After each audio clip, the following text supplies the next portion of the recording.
बिस्मिल्लाहिर्रहमानिर्रहीम। Legal forum में आप सबको खुशामदीद। आज के इस लेक्चर में हमने सीपीसी को डिस्कस करना है। CPC civil procedure code. जो भी सिविल मैटर्स जो भी होते हैं उनका जो भी प्रोसीजर बताया जाता है वो सिविल प्रोसीजर कोड बताया जाता है। सिविल प्रोसीजर कोड 1908 में इंट्रोड्यूस करवाया गया था, इनेक्ट करवाया गया था। अच्छा, सीपीसी दो सेक्शंस में डिवाइडेड है। कुछ उसके सेक्शंस हैं और कुछ उसके ऑर्डर्स हैं। जो सेक्शंस होते हैं और जो ऑर्डर्स होते हैं, sections provides a substantial law again in the CPC. ठीक है, वहाँ पे तकरीबन 150 के अराउंड अबाउट सेक्शंस हैं जो आपको सब्सटेंशियल लॉ बताते हैं। उसके आगे फिर ऑर्डर्स शुरू होते हैं जो आपको प्रोसीजर बताते हैं सीपीसी का, सिविल प्रोसीजर कोड का। अब कुछ सेक्शंस होते हैं वो बताएंगे आपको समन्स के बारे में, कुछ सेक्शंस आपको बताएंगे रेस ड्यूटी कार्ड के बारे में, कुछ कुछ आपको बताएंगे कौन कौन सी सोर्स जो है ना हम सिविल कोड में लेके जा सकते हैं, और कुछ ऑर्डर आपको बताएंगे। ऑर्डर फिर आपको बताएंगे आपने समन कैसे इशू करवाने हैं, आपने सूट को कैसे फाइल करना है, आपने प्लान में क्या क्या दाखिल करना है। सो दिस ये जो सारा कुछ बताता है वो बताते हैं ऑर्डर्स। अब आती है total scheme of the civil suit. अब ये सारी की सारी चीज़ें हमने सीपीसी में पढ़नी है। सीपीसी यहाँ से शुरू होकर यहाँ पे ख़त्म हो जाती है। ठीक है, तो इसमें इसके बीच में क्या प्रोसेस होता है, तो एप्लीकेशन का प्रोसेस क्या होता है, रिटन स्टेटमेंट का क्या प्रोसेस होता है, वो सब पहले हमने इस तरतीब को याद करना है। This is the total scheme of the civil suit. Civil case जो भी चलता है पहले उसमें क्या होती है, प्लेंट होती है जिसको उर्दू में हम कहते हैं अर्जी दावा। उसके बाद होती है एप्लीकेशन। अगर आप किसी के स्टे के लिए एप्लीकेशन देना चाह रहे हैं, अगर कोई ऐसा केस है जहाँ पे आप स्टे की एप्लीकेशन देना चाह रहे हैं, तो उसमें आपने एप्लीकेशन देनी है।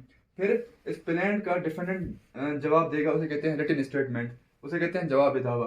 After written statement he has to give the reply of that application. जिस स्टे की एप्लीकेशन दी गई है उसकी उसने रिप्लाई करना है। After that there the framing of issues. जब ये प्लेंट हो जाएगी और उसके बाद रिटन स्टेटमेंट हो जाएगी, उसके बाद क्या होते हैं, इश्यूज फ्रेम होते हैं कि भाई उन पार्टीज के बीच में क्या इशू है, क्या कॉन्फ्लिक्ट है।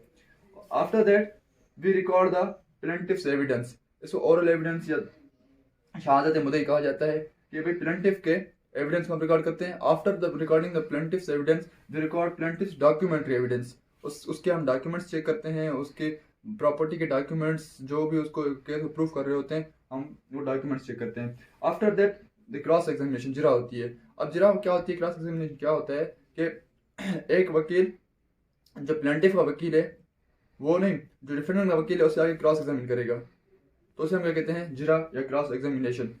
Defendant evidence. डिफेंडेंट फिर उसके after cross examination of the plaintiff we will record the defendant evidence. उनके दोनों एविडेंस रिकॉर्ड होंगे, पहले oral then documentary evidence. After that there will be cross examination after the defendant. And cross examination कौन करेगा, plaintiff का वकील। Defendant से कौन करेगा, प्लेंटिफ का वकील। then there will be arguments and then there will be a judgment. So this is the total scheme of the civil suit. Civil case की ये टोटल स्कीम होती है। अब इसको हिंट याद करने के लिए आपके पास हिंट क्या है कि भाई आप इस पूरी स्कीम को कैसे याद कर सकते हैं। There is a word party, like the famous girl party हो रही है। So this is a party, PPC, DTC, AJ, plaint, application, written statement, reply of the application, issues, plaintiff evidence, plaintiff documentary evidence, cross examination, defendant evidence, defendant's documentary evidence, cross examination, A for arguments, J for judgment. So this was all about the total scheme of the civil suit. After that, in the first, हमने इन videos में जो मैं upload करूंगा, videos जो मैं lectures दूंगा, उसमें हमने basic and the main concepts जो भी होते हैं, like in previous videos I have discuss the main concepts of Transfer of Property Act. Now in these videos we will also discuss the main concept of the Civil Procedure Code. So first of all I will discuss section 9. In the previous section there is a definition, so you can read the definition by yourself as well. Courts to try all the suits unless barred by law. Civil court हर वो suit सुनेगी जब तक, या वो उन suits के अलावा जिनको law ने क्या कर दिया है, रोक है कि ये सूट्स आप नहीं सुन सकते। उनका एक एग्जांपल कौन सा है, ज़राई ज़मीन, एग्रीकल्चर लैंड।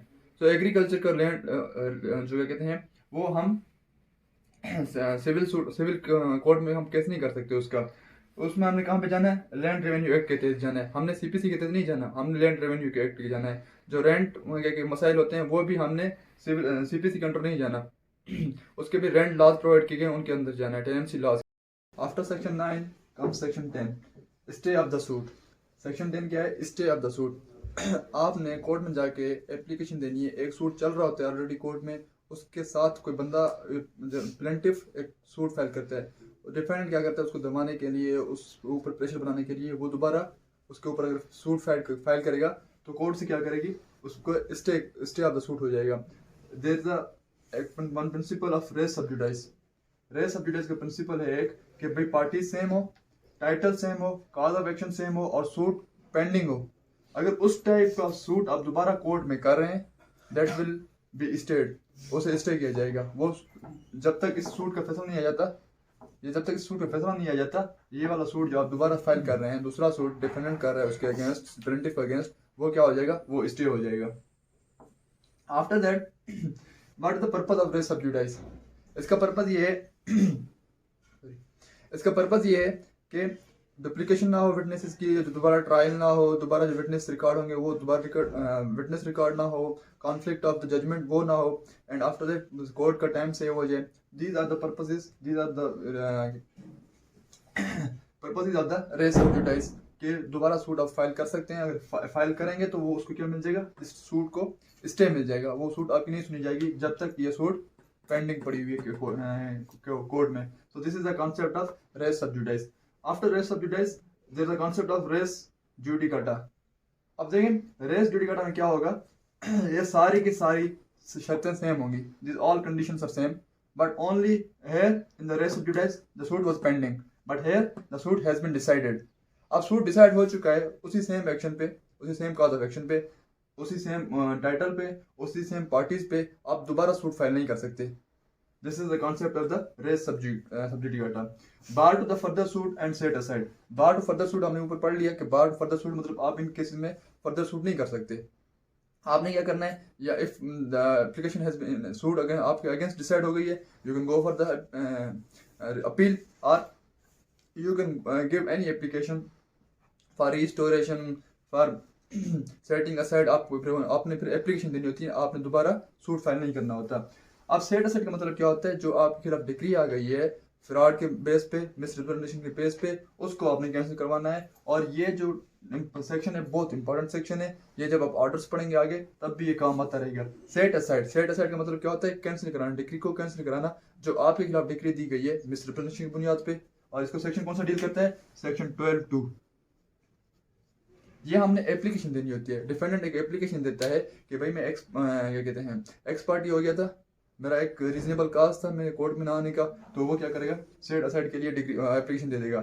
वो कहेगा जो डिग्री ली गई है उसमें मुझे पार्टी बनाई नहीं गया, उसमें मुझे पार्टी नहीं बनाई गया। दो बंदों का क्या कहते हैं, मैंने प्रॉपर्टी किसी को क्या कहते हैं रेंट आउट की है, तो वो जो बंदा उसके अंदर रह रहा है, टेनेंट रह रहा है, वो किसी को ये बताता है कि ये मेरी प्रॉपर्टी है, वो उसको बेच देता है तीसरे बंदे को, और मुझे पता ही नहीं है। जब मुझे पता चलेगा तो मैं सेट असाइड के लिए कोर्ट में चला जाऊंगा। सो this is all about the set aside, setting aside the decree. उसके बाद होती है सेक्शन 15। सेक्शन 15 आपको बताता है कि हमने जो सूट फाइल करनी होती है वो कहाँ पे करनी होती है। और सेक्शन 16 है, section 16 where to file the suit. हमने सूट कहाँ पे फाइल करनी है, सूट हमने वहां पे फाइल करनी होती है जहाँ पे प्रॉपर्टी लोकेटेड होती है, एक्सेप्ट इन 2 केसेस। एक एक्सेप्शन ये है कि भाई आपने मॉर्गेज किया है। अब मॉर्गेज एक बंदा है इस्लामाबाद में और एक दूसरा बंदा है लाहौर में। अब प्रॉपर्टी कहाँ पे है, लाहौर में प्रॉपर्टी है, और मॉर्गेज का एग्रीमेंट कहाँ पे हुआ है, इस्लामाबाद में हुआ है। अब आपके पास 2 रेमेडीज हैं, आप इस्लामाबाद कोर्ट में भी जा सकते हैं, आप लाहौर कोर्ट में भी जा सकते हैं। So in the this is the exception, this is the exception to the section 16। आपने कहाँ पे करनी है, जहाँ पे सूट, जहाँ पे प्रॉपर्टी वाक़ है। अच्छा, लेकिन एक्सेप्शन क्या है, मॉर्गेज प्रॉपर्टी है, तो वहाँ पे आपने क्या करना है, वहाँ पे उस जगह पे करना है आपने जहाँ पे मॉर्गेज का एग्रीमेंट हुआ है या जहाँ पे मॉर्गेज प्रॉपर्टी वाक़ई है। और उसके अलावा इस सेम का सेक्शन 19 का भी, सेक्शन 19 में क्या है, इसकी एक्सेप्शन है। अब एक बंदा है आपकी मूवेबल प्रॉपर्टी नुकसान पहुंचाता है और वो भाग जाता है, वहाँ से भाग जाता है। अब आपने कहाँ पे करना है, इसकी सूट कहाँ पे फाइल कर सकते हैं आप या जहाँ पे प्रॉपर्टी लोकेटेड है वहाँ पे, या जहाँ पे वो बंदा डिफेंडेंट रहता है जिस जो नुकसान पहुंचा के भाग गया है, जहाँ पे वो रहता है उस कोर्ट के जुरिस्डिक्शन में भी आप उसके अगेंस्ट कर सकते हैं। उसके बाद आता है ट्रांसफर ऑफ केसेस, सेक्शन 24। मैंने आपको पहले ही बताया था, we are going to discuss the main concept and main sections important जो सेक्शन होंगे हमने वो डिस्कस करने हैं। After 16 there are 17 number 17 section कि भाई जहाँ पे जुरिसडिक्शन वो एक कोर्स की मतलब 2 कोर्स की हो, like in the Rawalpindi and the Islamabad they are twin cities. So वहाँ पे खसरा नंबर जो होता है दोनों में आता है, इस्लामाबाद में भी आता है और पिंडी में भी आता है। Like in the Sukkur and Rohri, Sukkur and Rohri भी क्या होते हैं, क्या कौन सी सिटीज़ हैं, वो आपस में मिले हुए सिटीज़ हैं। तो कुछ प्रॉपर्टीज ऐसी होती हैं जो सक्खर में आ रही होती है, कुछ प्रॉपर्टी रोडी में आ रही होती हैं, कुछ प्रॉपर्टी इस्लामाबाद में आ रही होंगी, कुछ प्रॉपर्टीज पिंडी में आ रही हैं, कुछ प्रॉपर्टी ऐसी होंगी जो दोनों में आ रही होती हैं। जब जो दोनों में आ रही होती हैं फिर कोर्ट को जुरिसडिक्शन होती है कि दोनों either you can file the suit in the Islamabad court, either you file the suit in the Rawalpindi court. और उसके बाद ये सारे उसके बारे में सेक्शन 16 17 के बारे में ये लिखा गया है।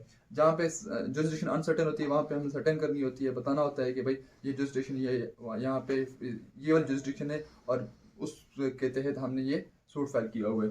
उसके बाद है transfer of cases, transfer of cases from district to district with the permission of the high court and from the one province to other province with the permission of the supreme court. अब इसका क्यों हम करते हैं transfer of the cases क्यों होता है?